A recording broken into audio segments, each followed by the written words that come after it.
প্রাচীন রোম এক মহাকালের শহর, দুর্গ থেকে শুরু সাম্রাজ্যের বিস্তার। রোমের গল্প ছিল তাই পৃথিবীর অহংকার।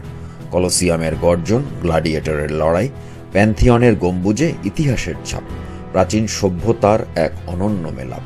রোম, তুমি অনন্ত, তুমি গৌরবময় স্বপ্ন, তোমার গল্প শুনে বিশ্ব হবে চিরকাল মুগ্ধ। Hi, this is Mahin from Mahin's traveling diary, Rome, Italy. Okay, আজকে আপনাদেরকে স্বাগত জানাচ্ছি আমার রোমের ভ্রমণ গল্পে। চলেন একসাথে আমরা রোমটাকে ঘুরে দেখি। গুড মর্নিং সবাইকে রোম থেকে।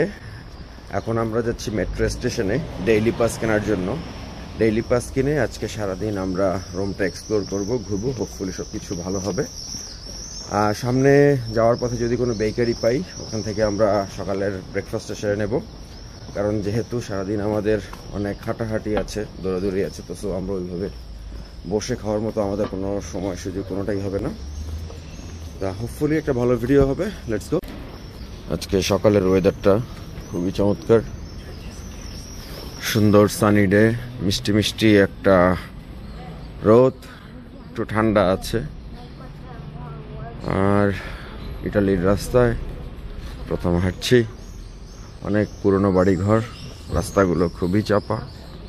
এগুলো সবই I think one way street এবং রোড সাইড পার্কিং। আমি যে এরিয়াটায় থাকি, আই থিঙ্ক আমার কাছে যেটা মনে হলো এটা ডিপ্লোম্যাটিক জোন, যেখানে আমার হোটেল। সো এইখান থেকে আমরা আমাদের সকালের ব্রেকফাস্ট নিলাম, একটা স্যান্ডউইচ, ক্রোসেন্ট আর কফি। সো এখন আবার হাঁটা দিচ্ছি স্টেশনের দিকে। এদিকে লেফটে যেতে হবে আমাদেরকে। স্টেশন থেকে আমরা ডে পাস কিনে সরাসরি চলে আসি কলোসিয়ামের সামনে। এসে দেখি বিশাল লাইন। 4 ঘন্টা যাবৎ সেই লাইন অতিক্রম করে তারপর আমরা টিকিট কাউন্টারের সামনে আসি। For the Forum, Palatine and the Colosseum place. So আমরা এইমাত্র টিকিট পাইলাম। টিকিটের প্রাইস পড়ছে 16 euro per adult, Ayan free. So এই তিনটার মধ্যে কভার করতেছে কলোসিয়াম, প্যালাটাইন আর রোমান ফোরাম। সো এখন আমরা কলোসিয়ামের ভিতরে ঢুকবো। That's the Colosseum. এইটা পৃথিবীর 7ম আশ্চর্যের একটা আশ্চর্য।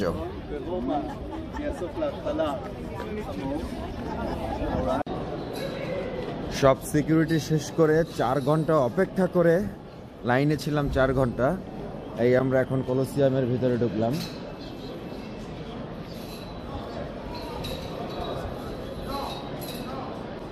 ওয়াও,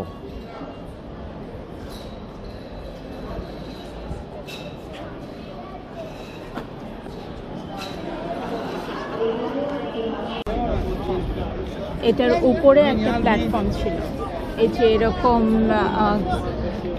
উডের প্ল্যাঙ্ক যেরকম দেখতেছো, এটা সম্পূর্ণ এটার উপরে ছিল। সেখানে তোমার সব টুর্নামেন্টস হতো, তোমার গ্ল্যাডিয়েটরদের ফাইট, বিভিন্ন অ্যানিমালের সাথে ফাইট।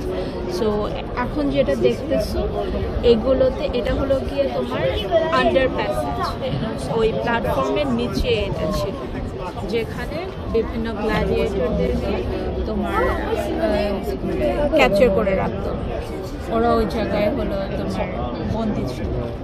গ্ল্যাডিয়েটর্স, বিভিন্ন অ্যানিমালসও ছিল ওই জায়গায়, লায়ন অথবা টাইগার, এলিফ্যান্ট, এইসব জায়গায় তোমার ওদেরকে আটকে রাখতো। অ্যান্ড দেন যখন ফাইট হতো তখন ওদেরকে ওই জায়গা থেকে বিভিন্ন ডোর দিয়ে উপরে নিয়ে আসতো, অ্যান্ড দেন দুজনের মধ্যে ফাইট হতো।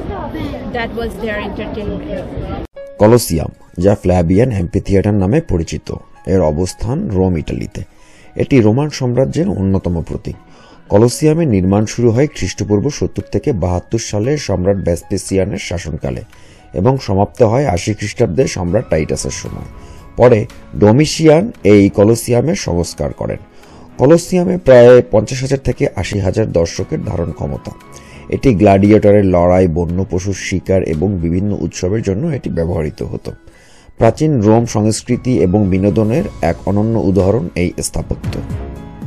এর নির্মাণশৈলী ছিল অত্যন্ত উন্নত এবং টেকসই। পাথর, কংক্রিট এবং ইটের মিশ্রণে তৈরি এই কলোসিয়াম, যা প্রাচীন রোমান ইঞ্জিনিয়ারিংয়ের এক উৎকৃষ্ট উদাহরণ। সময়ের সঙ্গে সঙ্গে বিভিন্ন প্রাকৃতিক দুর্যোগ, আগুন ও ভূমিকম্পের ফলে কলোসিয়ামের বেশ কিছু অংশ ধ্বংস হয়ে যায়, তবে আজও এটি বিশ্বের অন্যতম আকর্ষণীয় ঐতিহাসিক স্থাপনা হিসেবে বিবেচনা করা হয়।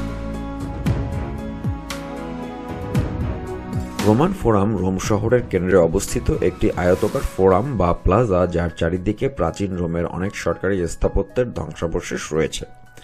এর অবস্থান ক্যাপিতোলিনো পর্বত বা প্যালাতিনোর মাঝামাঝি একটি নিচু জমিতে। রোমান প্রজাতন্ত্রের যুগে এই স্থানে গণসমাবেশ, সালিশ, গ্ল্যাডিয়েটরদের যুদ্ধ ইত্যাদি হতো এবং এখানে প্রচুর দোকান ও খোলা বাজারও ছিল। রোম সাম্রাজ্যে রূপান্তরিত হওয়ার পর যখন ধর্ম ও ধর্মনিরপেক্ষ বিভিন্ন অনুষ্ঠানে কেন্দ্র হয়ে ওঠে, তখন এখানে বেশ কিছু মন্দির ও সৌধ নির্মাণ করা হয়। সব মিলিয়ে বেশ কয়েক শতাব্দী যাবৎ এটি রোমের নাগরিক জীবনের কেন্দ্র ছিল। বর্তমানে রোমান ফোরাম একটি গুরুত্বপূর্ণ পর্যটন কেন্দ্র ও প্রত্নতাত্ত্বিক স্থাপনাগুলোর মধ্যে অন্যতম। এটি রোমান সভ্যতার গৌরবময় অতীতের সাক্ষ্য বহন করে। বর্তমানে পর্যটকরা এখানে এসে প্রাচীন রোমান স্থাপত্য ও সংস্কৃতির সাথে পরিচিত হওয়ার একটা সুযোগ পায়।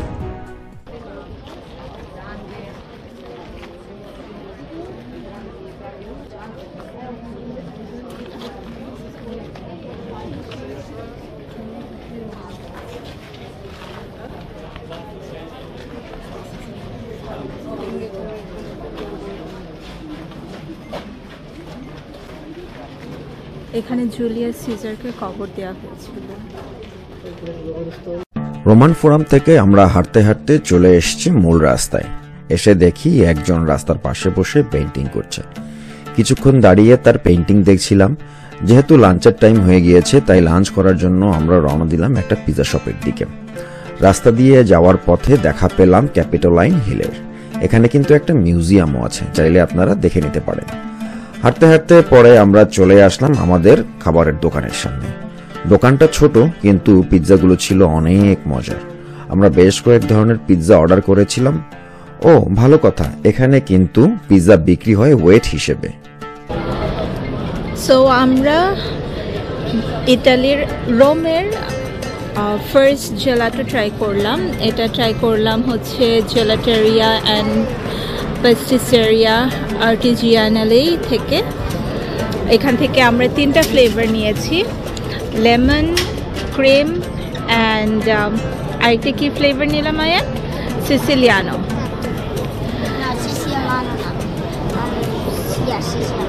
হ্যাঁ, অ্যান্ড আমি ট্রাই করে দেখেছি, আমার কাছে খুবই লাইট লেগেছে।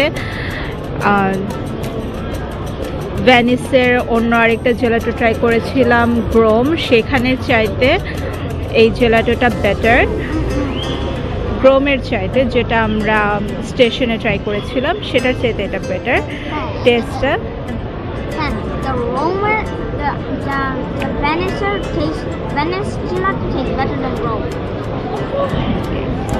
সো তোমার এই 3টা ফ্লেভারের মধ্যে কোনটা ভালো লেগেছে?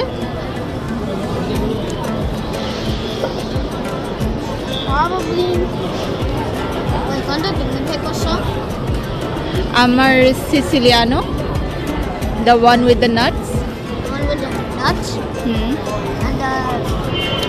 লেমনটা অনেক রিফ্রেশিং ছিল। Lemon too sour. I love sour stuff, but so এটাকে তুমি কত রেটিং দিবে? I'm a harsh rating. So how much will you give it? So lemon 4 out of 10. The Siciliano, wait, is the Siciliano the one with the chocolate chips? Yes. I think that a 9.9 out of 10. Okay. And I give the cream, which is I chose, 10 out of 10. Because I chose it. That's very good. So আপনারা এখানে অনেক জেলাটো try করতে পারেন। Oh my god. Trevi fountain and প্যান্থিয়নের যাওয়ার রাস্তার মধ্যে অনেক জেলাটেরিয়া আছে, অ্যান্ড পেস্ট্রি শপস আছে, সেগুলোতে ডেজার্ট ট্রাই করা যাবে।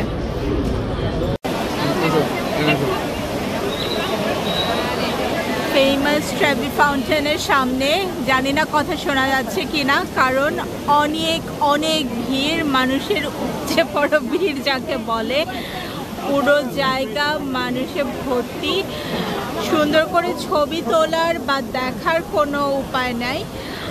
একটা জিনিস রোমের মধ্যে খেয়াল করলাম যে মানে যে কোনো ট্যুরিস্ট স্পটেই অনেক মানুষ এখন, এনজয় করার মতো অবস্থা নেই।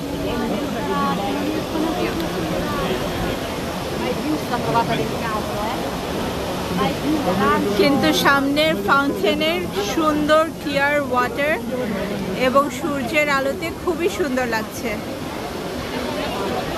ভ্যাটিকান সিটি বিশ্বের ক্ষুদ্রতম স্বাধীন রাষ্ট্র, যা রোম শহরের মধ্যস্থলে অবস্থিত। এটি রোমান ক্যাথলিক গির্জার কেন্দ্র এবং পোপের বাসস্থান।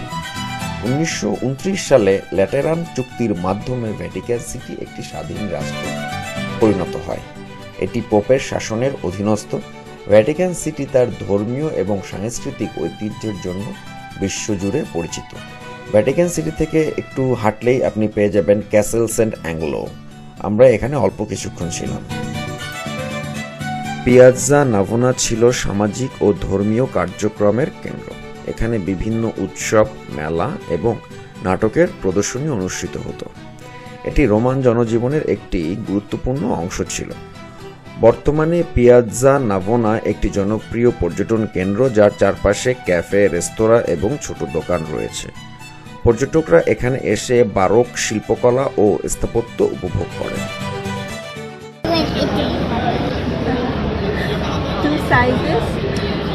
দোকানের নাম, এটা নাকি রোমের সবচেয়ে বেস্ট তিরামিসু।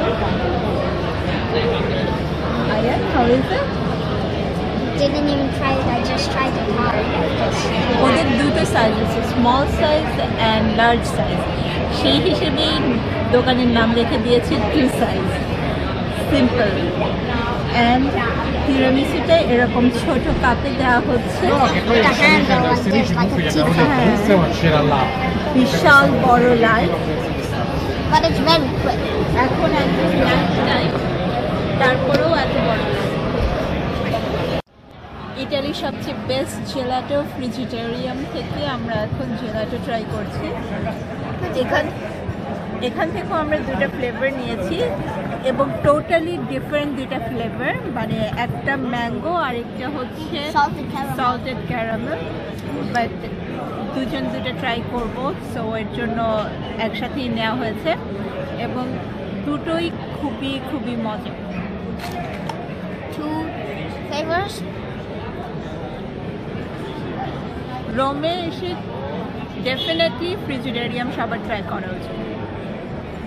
হাঁটতে হাঁটতে আমরা এখন যাচ্ছি স্প্যানিশ স্টেপের দিকে। এখানে কিন্তু অনেক মুভি শুটিং হয়েছে। আজ এ পর্যন্তই। আবার আপনাদের সাথে দেখা হবে আগামীকাল সকালবেলা। Till then, good night, good bye, see you tomorrow.